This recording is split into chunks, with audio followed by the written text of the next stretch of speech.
You scroll, you see the outrage, but what if every angry post, every viral shaming, is actually having a tangible, unsettling effect on your own life and the community around you? This isn't about blaming individuals, it's about uncovering how this relentless online negativity is silently eroding trust, fueling division, and fundamentally altering how we interact offline. The us versus them mentality and demonizing one another has made hatred seep into everyday life here in America, and I would argue globally. Like the minute you find a disagreement, this person who may have once been a friend or your colleague is now considered the enemy. This mindset has been spoon fed to us by political activists and algorithms for so many years now, teaching us to hate one another and shun the existence of all of those we don't agree with, even if we may have agreed on many other things. Hell, I've even noticed it personally at church, a place that has stopped feeling like a house of God for me and more like a place of judgment and shaming. Long sermons about the enemy stop being about the love and acceptance of Christ and starts getting political and corrosive to the very idea of grace. Nuance used to be a commonplace in our debates and discussions, discourse, and disagreements, but we have allowed hatred and judgment to erode the ideas of empathy and nuance in our hearts. I'm here to tell you we can have that common understanding back, but only if we work together. Everywhere you go, media and algorithms farm clicks by feeding you things that make you angry. People make videos trying to drum up a storm and rile up their bases. They feed the monsters in our hearts so that our rage and our anger can feed their machine. What do we actually get out of it, though? We get pain, we get misery, we get distrust of our friends and family, and the sweet ignorance that blaming the others will get us.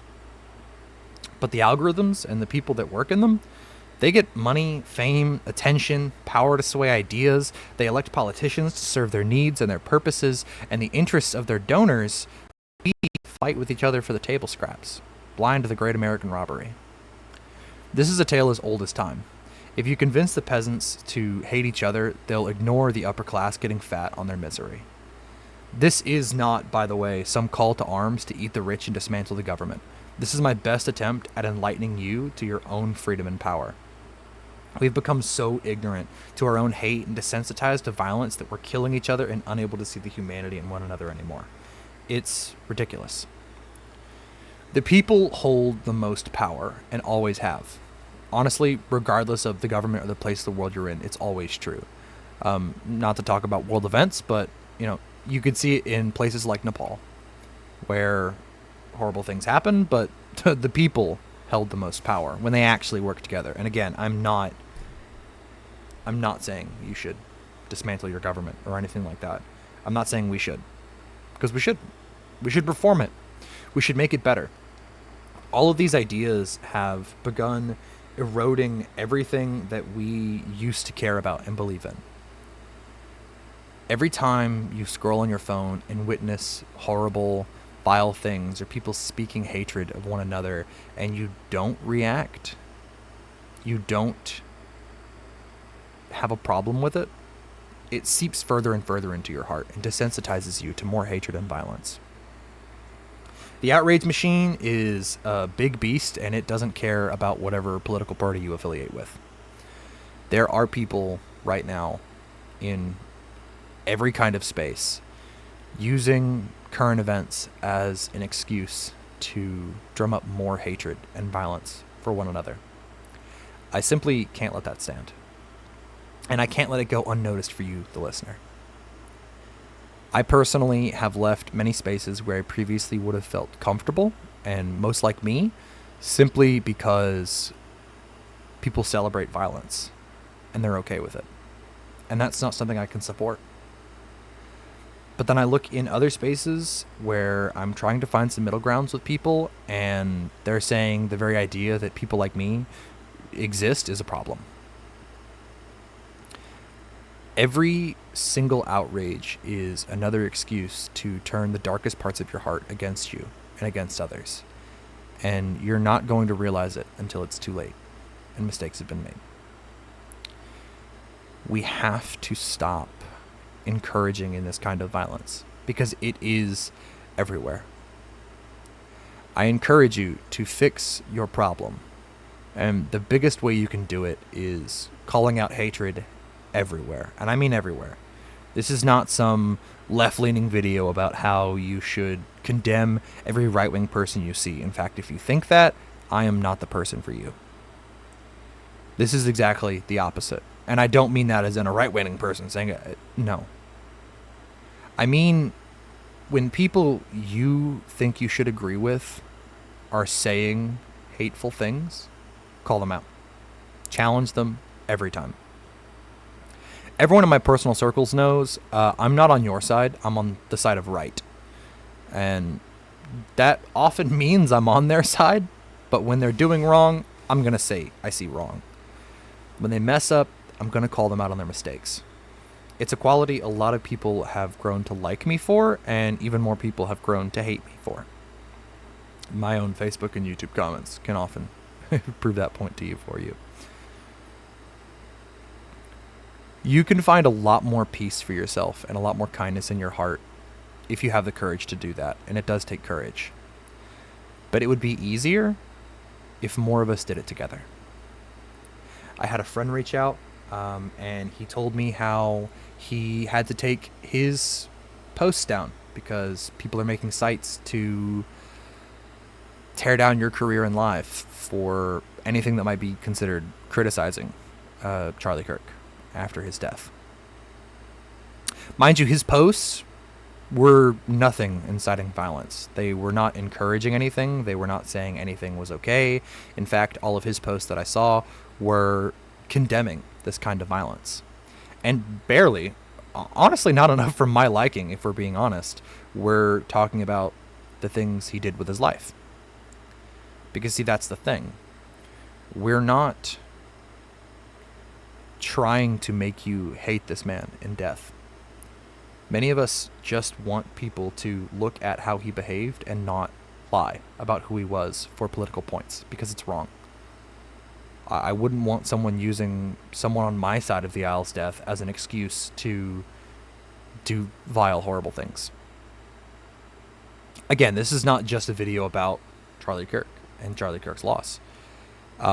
This is a video about how we need to stop hating each other. Viral outrage is a tool to make you desensitized to further violence against one another. I'm so sorry. If you step away from those types of environments, I can guarantee you, if you're working on it, you'll be at a more peaceful place for yourself. Challenge everything you think you know, all the time. It doesn't matter if you think someone has said all of the right things their entire life. The minute they start trying to convince you to hate somebody, they are no longer acting in your interest. You do not benefit from hating people. I do not benefit from hating people. I have to constantly listen to why I might be thinking certain negative things. And I have to challenge it. I have to recognize where that feeling comes from, where that stems from, and why might this person said the thing that they said. Because I don't want to hate my friends and family for political disagreements. We have so many things we actually agree on. Why do we agree and disagree on these things? You know, years ago, my mom and the rest of my family were big Trump guys. And they'll even to this day say, back then, they thought it was a good idea. They haven't stopped being conservative, necessarily. And they haven't stopped being independents, necessarily. They're not either. They're them. They have unique thoughts and opinions. We don't have political conversations as people on opposing sides. We have different, mixed, weird views on everything. And we talk about them often. Even when my mom would rather we not. But that's healthier. That's better for you.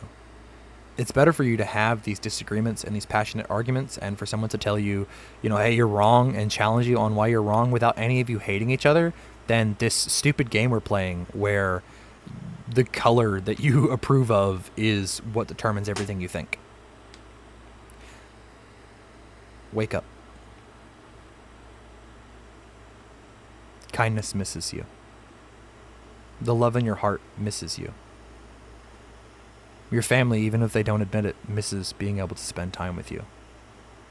I don't know what kind of circles you, the listener, is staying in. They might be right-wing one, they might be left-wing one, they might be groypers. You might be a big fan of, Mehdi Hassan, who I like Mehdi Hassan, but, stop identifying yourself by your political beliefs. Because they're wrong. All of them, even mine, are wrong. They're wrong because they encourage you to put each other in a box, and we have to stop putting labels and putting each other in boxes. It doesn't get us anywhere. If we start labeling each other with negative labels and evil connotations that do nothing but make us distrust one another, then suddenly we stop working together and our unity stops mattering. Then our nation can crumble. Then our society collapses. It's already collapsing. Our children are growing up in a far more violent and hate-filled world than we grew up in. And I'm sure that's doubly true for people that helped raise me. No, the way we get back to that isn't by whatever your political party wants you to believe. It's not true. People aren't out to get you. But there are people in power who want to convince you of that. There are people in power who want to convince you that you should be mad at everything. You should hate everything. That the others are the problem. There are no others. It's just me and you and the rest of us. We may agree on a lot of things. We may disagree on a lot of things. Who knows? But it's just us. And we have to make the world a better place. And it starts with us sitting down and having these conversations without hating one another, without turning to violence, without turning to bloodshed, without thinking the other person's an evil conservative or liberal or whatever labels you prefer these days. It doesn't matter. If you've listened to this entire thing, as usual, I'm proud of you. Your attention span is great, and you're training your heart to listen a little more each time. And you're training yourself to listen a little more to your heart each time. I'm thankful you took the time to listen to what I had to say, and I hope it tugged on your heartstrings, because that's what it's here for. But keep in mind, any thought you might have over what I'm saying is not me putting ideas in your head. It's your heart telling you what it wants. And if you're angry with me for some reason for these videos, I challenge you to figure out why. And maybe even tell me. Because there's no reason you should be angry at someone wanting us all to do better. But it's okay if you are. You have to accept if you are. Just like you have to accept if hearing this makes you sad. If hearing this frustrates you. Or if you disagree with me fundamentally. That's okay. Start accepting and stop hating. Have an amazing day.